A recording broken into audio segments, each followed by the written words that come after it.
This is the Sportsreel on the network service of NTA, Africa's largest television network. Warm welcome to our discussion segment.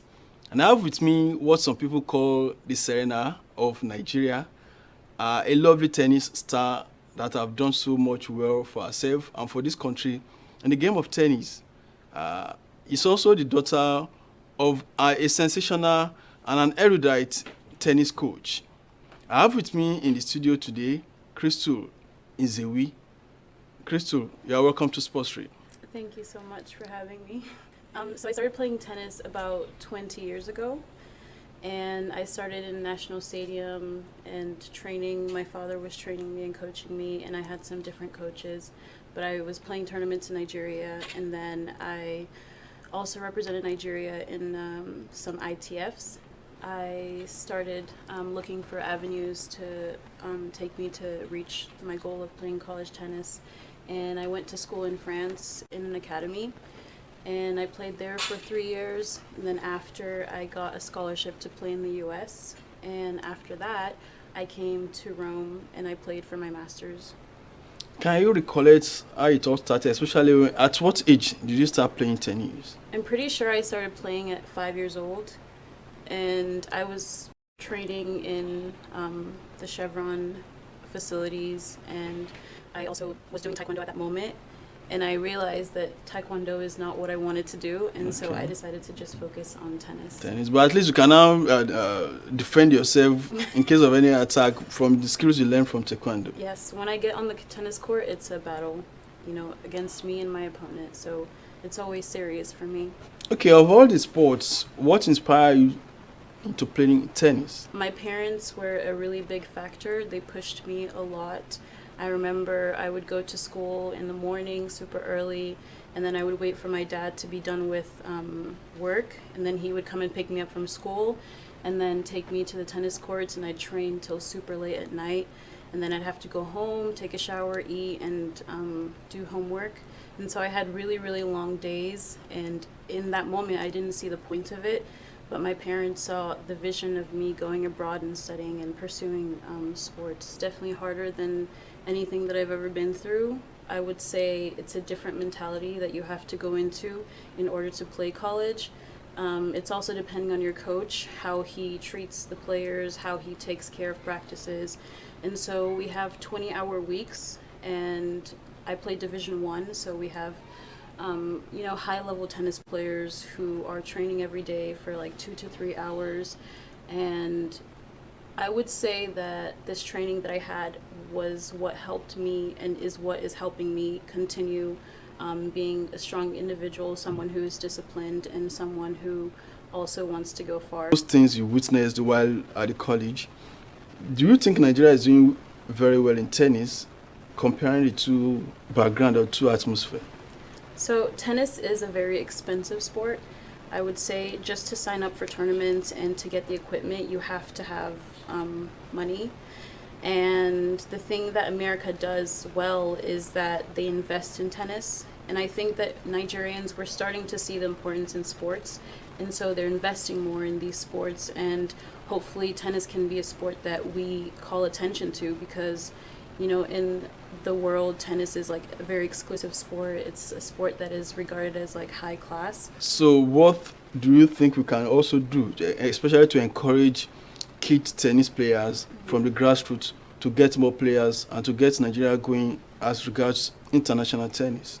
I mean, with anything that we do in life, it's all about investments and your return on your investment. And so I would say for our children growing up, their parents have to be an important driving factor.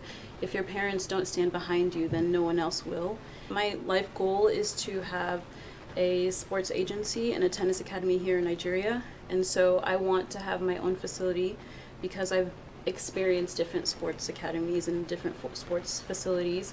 And so I want to have my own facility where people can come and train and enjoy training and see kind of what the vision is when they go abroad.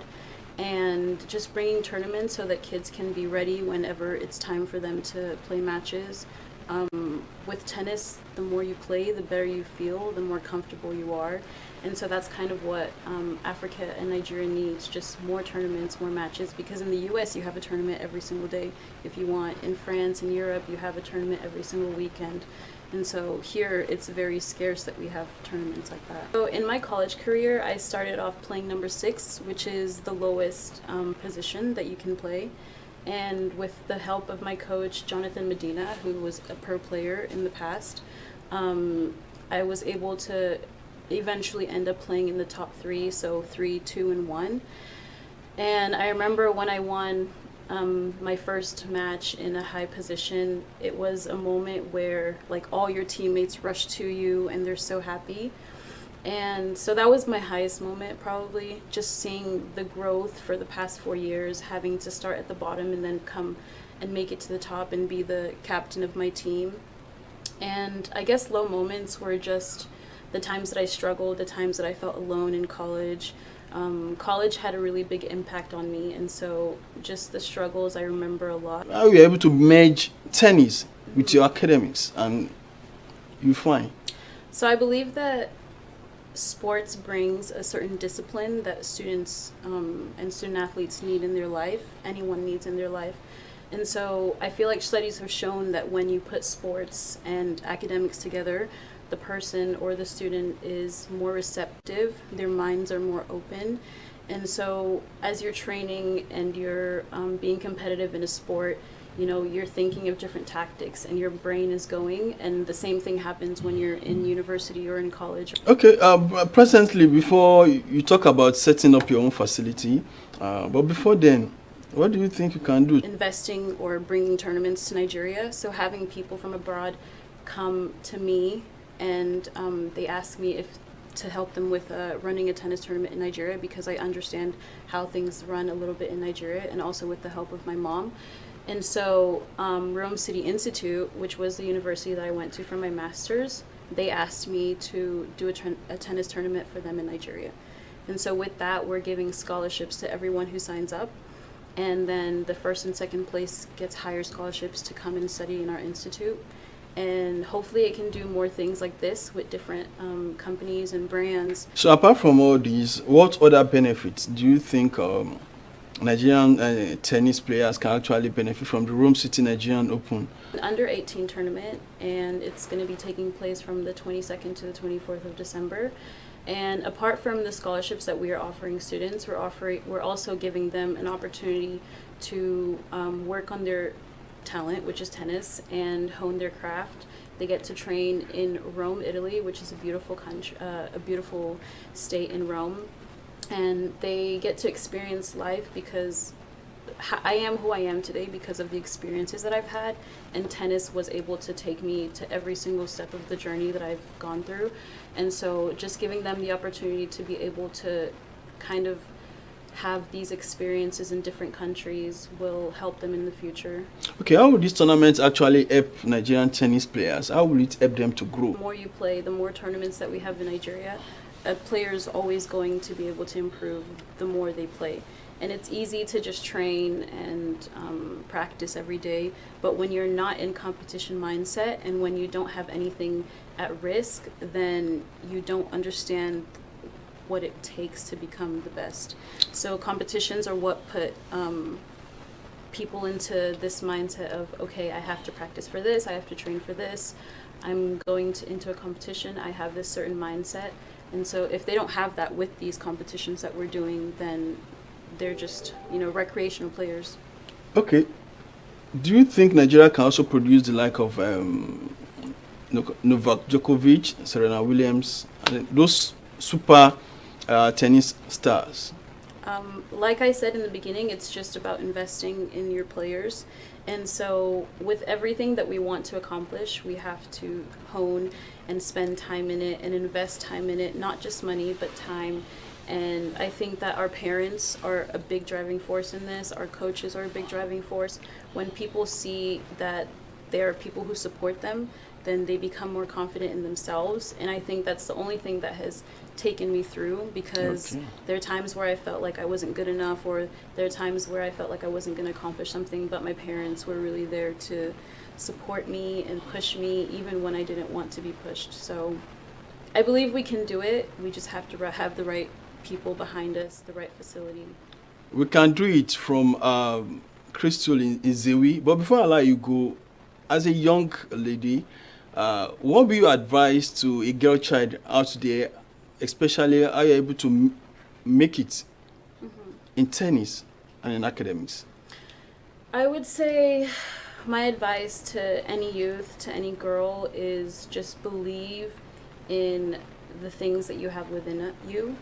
Because as girls, it kind of feels like the world is set up against us. But how you approach anything, your mindset, if you feel strong and if you feel like you're able to conquer anything, then you can definitely achieve a lot of things. I mean, it's not going to be easy. Nothing that is worth it is ever easy. You know, I can't sit here and be like, oh, I've done everything that I want to do. I've just only had the blessing of being able to have experiences that I can hopefully bestow on other people in the future. Okay. Thank you very much, Crystal, Thank you for coming on Sportsreel. That has been Crystal Nzewi. Is a tennis player, and is also going to a kind of modifying his talent in the world of tennis to make sure that she is giving back to the society that actually made her. From our point, Nigeria needs to invest more in tennis. We need to play more tournaments, and we need to invest more in the facility to ensure that Nigeria one day will produce another Serena Williams or Novak Djokovic or the best of tennis stars in the world. That is our discussion segment. The program will return after this time out. Please stay tuned.